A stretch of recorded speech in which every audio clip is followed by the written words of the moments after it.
Good morning, Elaine. This is Mrs. Barber here.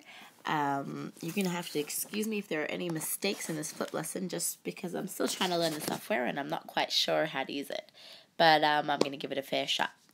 As you can see on the board, it says here that we're learning about Malchias, which means crowning Hashem as king. Malchias comes from the word melech, kingship. And, well, melech is a king, and that's what we're going to be focusing on. It's interesting to note, as we touched on a little bit in class before on the shofar paper that I gave out to you, the handout, that there are many different purposes for the shofar. But in Elul, for example, it's there to remind us of doing teshuvah. But when it comes to Rosh Hashanah, the very unique purpose of the shofar is for the sake of Malchias, coronation trumpets. It's supposed to sound like we're crowning Hashem as king, not necessarily about doing teshuvah.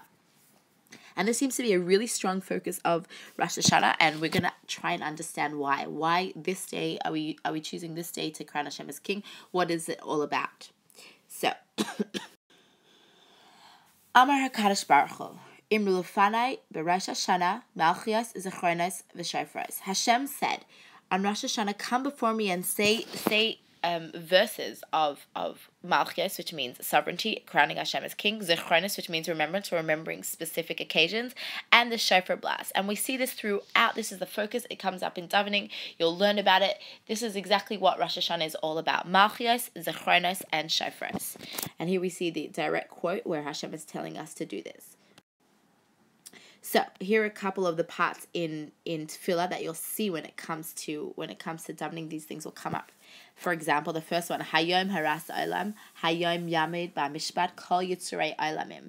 Today is the birthday of the world. On this day, he calls all the created beings of the world to stand in judgment. This is talking about Rosh Hashanah. We daven this in Musaf, and again, like we said before, it's considered to be the birthday of the world, and Hashem is Hashem is calling for everybody to come and crown him as king.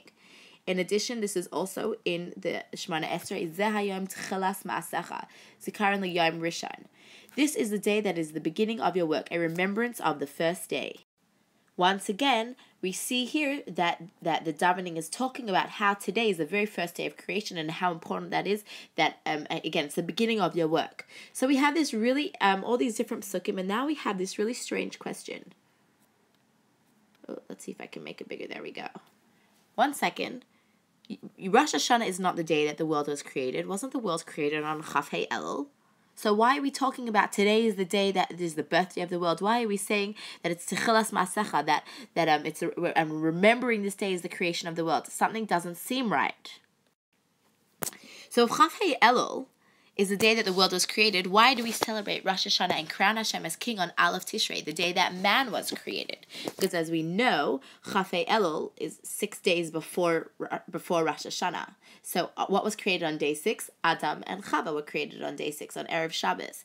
So why are what's going on here? Is Chaf Elul the beginning of the world, or is Aleph Tishrei, Rosh Hashanah, is Rosh Hashanah the day the world was created? So we have this little bit of a discrepancy, and we're trying to figure out which one is the right one, and why, if the world was created on Chaf Elul, why are we constantly saying throughout the Rosh Hashanah davening that we're crowning Hashem as king on the birthday of the world, and that the world was created on this day? It doesn't make sense. The calendar dates don't match up. So that's what we're going to discover in this class. We're going to try and understand what is the purpose. Why? I mean, like, when the Torah doesn't make a mistake. We're not crowning Hashem as king and saying it's the birthday of the world on Rosh Hashanah when it's not. So there has to be a reason for this. And that's what we're going to take a journey through this class to try and find out. So, as you can see here, my little pretty emojis, I hope you like them. According to Pirkei de Rabbi Eliezer, the real day of creation was the day that Adam and Chava were created, not the day that heaven and earth were created. The 6 days of creation began 5 days earlier with the creation of heaven and earth. But the real creation was on day 6, Erev Shabbos, when Adam and Chava were created. This demonstrates to us, this is showing, emphasizing the purpose that Hashem had in mind when creating the universe was to create one intelligent being amongst all other species who can fulfill his commandments. Before Adam and Chava were created, the heaven and earth was created, and the sun, the moon, and the stars were created. The sky and the waters were separated. Flowers, grass, fruit trees, all those kind of things. Everything, it's considered to be like we were setting the table for man's arrival. All these different pieces were important. They're there to assist man in his mission in this world, but they're not as important as Adam and Chava. The purpose of creation, what Pirkei Rabbi Eliezer is emphasizing, is the fact that Adam and Chava were created on Friday, on Erev Shabbos, and that was the real purpose of creation. All these other things here, and I'm going to bring out my little laser beam, all these other things, this is considered to be domem. It was I know it's not a rock, but it was the only thing that kind of, symbolized something that was inanimate, in the inanimate category. Then we have, after domem, which is the rock, we have tzameach, which are things that grow and that are alive, but not quite the category of animals and man. And that's why I have a seed here, and I have different trees and some flowers. This is the tzameach category of things that are living. The next category that we know is chai, which is the animal kingdom. So I have a frog and a panda bear and a chicken and a horse, and there's many other different emojis, but I wasn't going to make it go across the entire thing. They are the chai category. And then finally, we have the most important category, and again, as Pirkei Rabbi Eliezer says, the purpose of creation, that is for man, woman, children, Adam and Chava, man in general. We are the very top of the food chain in this respect. Why? What is so important about man? And we're gonna delve into that a little bit later. But Adam was the first. It says that Adam was the first to coronate Hashem as king. All of these things here, all of this, the purpose of this world was for Adam and Chava to come in and to crown Hashem as king. Why is it so important for Adam and Chava to crown Hashem as king? Where do we get this power from? And here we have where does man have the power to coronate? So here we have the pasuk that talks about when Adam was created. Vayitzar Hashem Elokim es ha'adam, and Hashem, when Hashem was creating man, afar min ha'adam, he created us from the dust of the earth. Vayipach ba'apav nishmas chayim, vayihi ha'adam nefesh chaya. What did Hashem do? He blew inside our nostrils. Here you see a cute little nostril emoji. He blew inside our nostrils, inside Adam's nostrils, and that gave us life, that gave us our ability to exist and to be. That this was our neshama coming inside our body. What we're seeing here is that clearly creation didn't begin in a meaningful sense until Hashem created the world, and everything was in place. The all the different cosmos and the galaxies were all created, and there were malachim created and other types of spiritual beings, and then there was the solar system, and then there were living species, the vegetative world, mountains and fertile plains, and there were deserts and rivers and oceans and all kinds of amazing things. Everything was created earlier, but none of it was worthy of being called the beginning. None of this was considered to be the beginning of Hashem's handiwork, quote unquote, until man opened his eyes, and he was able to comprehend and see things and recognize that there was a power high that created all these different things. And what makes man so much greater than all the other kingdoms that we were talking about? Man's importance is not in his physical strength, because there are plenty of other animals out there. An elephant can kill a man by stampeding him in a second. He can put one foot on him and we're gone. We're completely toast. So there are plenty of other animals out there that can outfight man. We're not unique and special because of our spiritual heights. Because if the purpose of us was to be such great spiritual beings, then the malachim who were created before us are much greater than us. They are a much higher spiritual level than us. So what is so fantastic about man? What is so important about us? We know malachim are not created with the with a yetzer hara. They're completely created to do the will of Hashem. They have no purpose other than that. And they don't have the power of choice. Man, who has the concept, and here I'll get my pen and I can talk about this. No, 1 second. Let's see if I can draw. I'm pretty sure this is supposed to let me draw. Oh, here, I figured it out. Man has the power of bechira right here. Bechira means choice. Let's make our yud a little bit bigger. Man has the power of free choice, which makes him higher than malachim. It makes him higher than animals, than domem, tzameach, and chai. We're much higher than that.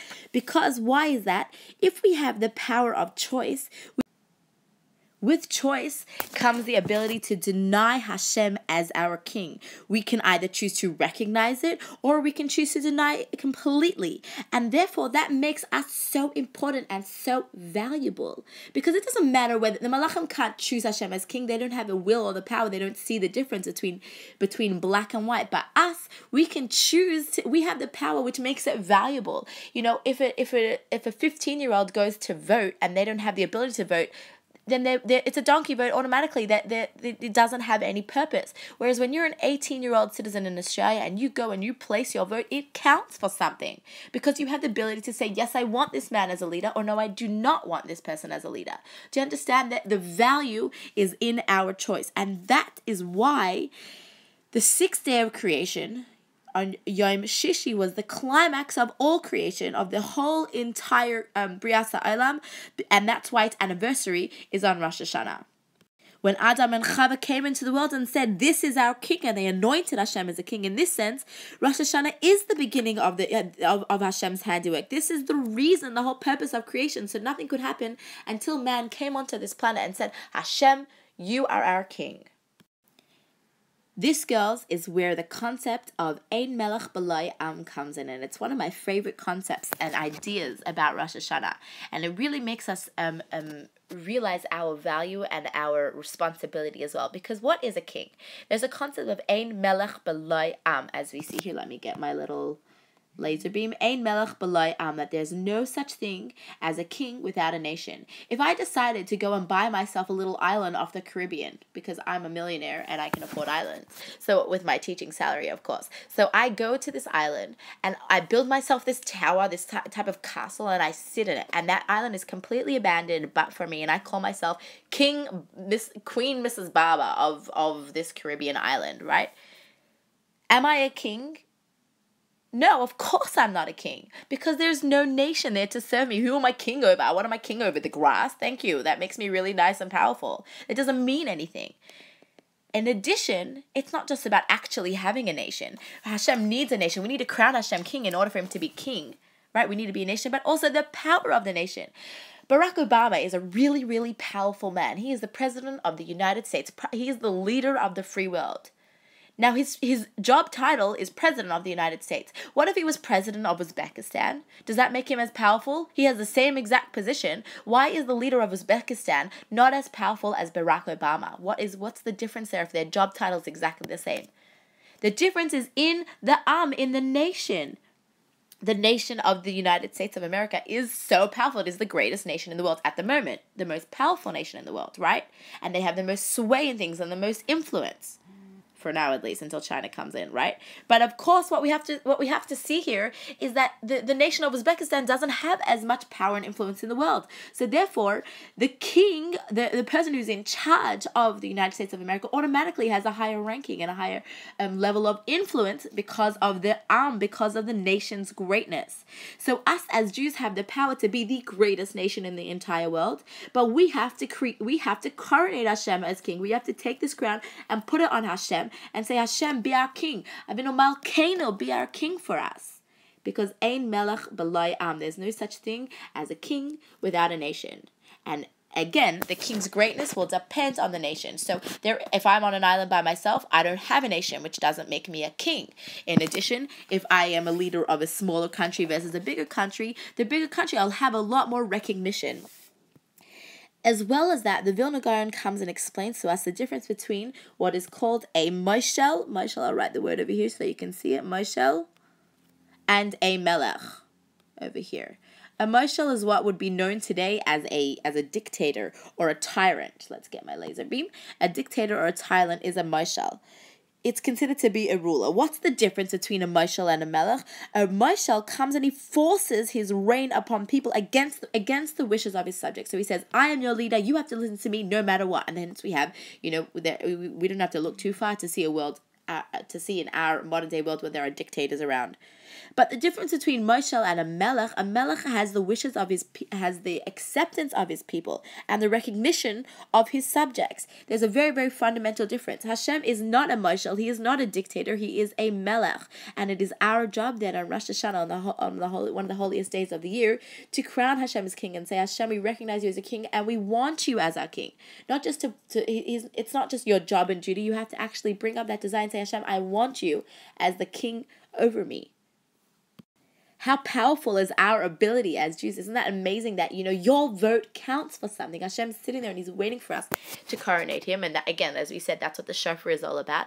But it means you, every single person sitting in the classroom right now, you are powerful. You have the power of choice and the ability to say, Hashem, I don't want you as king, versus Hashem, I do want you as king. And it means every single person has a vote, every single person has a voice, and an incredible power. So girls, this Yom Tov, when you're davening, you can't, when you're saying Avinu Malkeinu Ein Lanu Melech Ela Ata, where's my little laser beam? Here we go. Ein Lanu Melech Ela Ata, there's no other king besides you.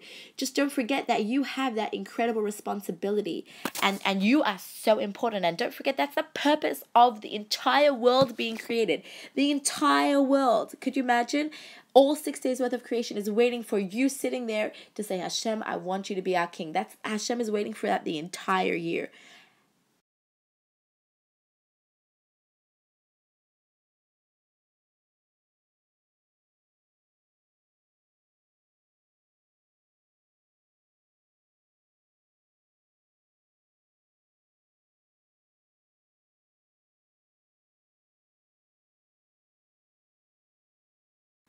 As we mentioned at the beginning of the class, the whole purpose of Rosh Hashanah is for Malchios, Zechronos, and Shofros. They have a question though, because the Aseret Yemei Teshuvah are 10 days. They're officially 10 days from Rosh Hashanah. They're 10 days all the way up until Yom Kippur, right? That's what we learned. But when you look at the actual calendar dates, it's not. There are only 7 days. 7 days from Rosh Hashanah to Yom Kippur. So where do the other 3 go? So we know that that it's really important for us to do teshuvah, but we can't do teshuvah. Teshuvah means to return. Let's get my little marker out here. Teshuvah means to return. And what are you returning to? You're returning to Hashem. Shuv, right there is the sharash. We can't return unless we've crowned Hashem as king. The crowning Hashem as king has to be the very, very first stage, and then we can then go forward and do the really important work of Teshuvah up until Yom Kippur and make sure that we are sealed and signed in for a really good year. So it's possible that you could get the whole concept of Malchios over within the first 10 minutes of Rosh Hashanah and then move straight on to have the full Aseret Yemei Teshuvah and focus on Teshuvah. But you have to complete that first step of Malchios, of crowning Hashem as king, in order to be able to return to Hashem as your king. So let's just drop a little bit about Teshuvah, because it is possible for you to focus on Teshuvah over Rosh Hashanah as well. There's a very, very famous story, and again, so famous that when I typed the concept of a fence with nails into Google, I totally got the picture of the whole story right there. There was a boy, and again, if you know this story, that's great. If not, then it's really good to rehear it as well. There was a boy who had anger management, and every time he got angry, he would blow things out of proportion and react really, really crazily and get really, really frustrated. And his father was trying to deal with this in an appropriate manner. So what he said is he tried to teach his son that every time he would get angry, he has to go into the fence and he has to hammer in a nail with a hammer. He has to hammer it into the fence, and it was a thick fence. It wasn't an easy task to do. So, as you can see, many days went on when he would, lose his temper and he would nail a hammer into the wall. But eventually he realized it was really much easier for him to control himself and not get angry, rather than to have to go outside and get out the hammer and the nail and bash it into the wall. And so one day he was able to control himself. And he was so proud, and he runs to his father and says, Tati, Abba, father, daddy, whatever you call him, I was able to control myself and I didn't get angry and I don't have to go and put a nail in it. And his father was so proud of him and he was so happy. And he said, son, go outside, and what you can do is for every time you control yourself, you can pull out one of those nails. And so he did so, and every time he would control himself, you see, he would pull out 1 nail, and then 2 nails, and then 3 nails. Before long, he was able to control his anger. And he came back to his father one day, and he said, Abba, Ima, Tati, sorry, not Ima, Abba, Daddy, Tati, whatever you call your father, I was able to take all the nails out of the wall. There's none left. And his father came out and he was so proud of him. And he said, I'm so happy for you. But what you have to realize, son, is that even though you stopped yourself, now you've learned to stop yourself, but you haven't taken away the scar. The relationship has been ruined somewhat, and you've caused some damage. Look at the hole there. Look at the holes in the fence. There's a full fence here full of holes, and that can't be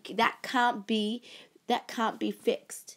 And yet in our little world, in the world of nature, it can't be fixed. When you stab somebody, that, you know, even if you say sorry to them afterwards, there's still a stab wound. And the next time they're not going to be as trusting of you because you've stabbed them once. And with any relationship, it's like that. If you break somebody's trust, that you can apologize from today till tomorrow, but human nature is that the next time they need to trust you, they're going to hesitate even just a little bit.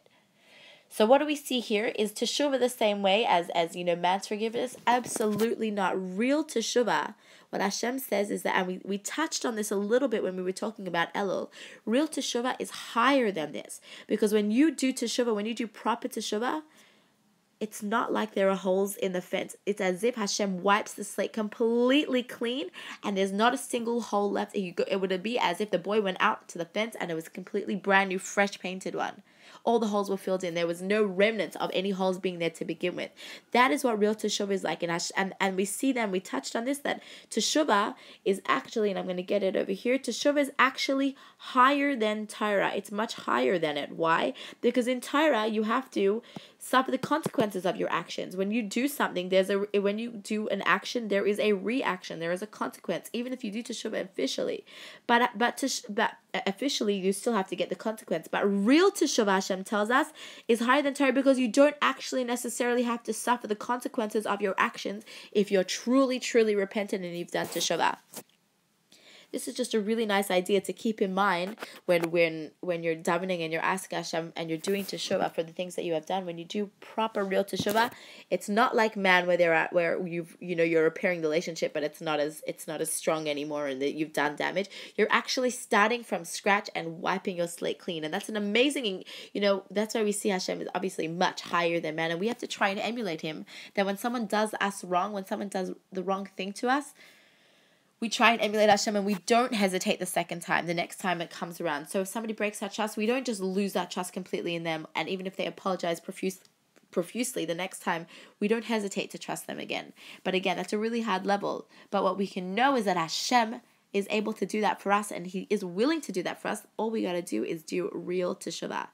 So with that, girls, I really wish you a wonderful Rosh Hashanah. I hope that you can focus on the davening, and davening is a lot more meaningful to you when you're talking about Malchus, Achronis, and Shofars, when you're talking about crowning Hashem as King, and when you're saying the words Avinu Malkeinu and Hayom Haras Olam, all these parts that we're singing beautifully as a kehillah together. I hope that it has a lot more meaning to you, and that you make sure to crown Hashem as King. And when you're listening to the shofar, you're hearing the trumpets blast, and imagine a massive coronation day festival, and there's a parade and marching bands and balloons. That's the type of thing that you should be keeping in mind. And then we can go towards the Aseret Yemei Teshuvah and focus on doing real teshuvah, where we can wipe our slate completely clean. Have a good Yom Tov and a meaningful Rosh Hashanah.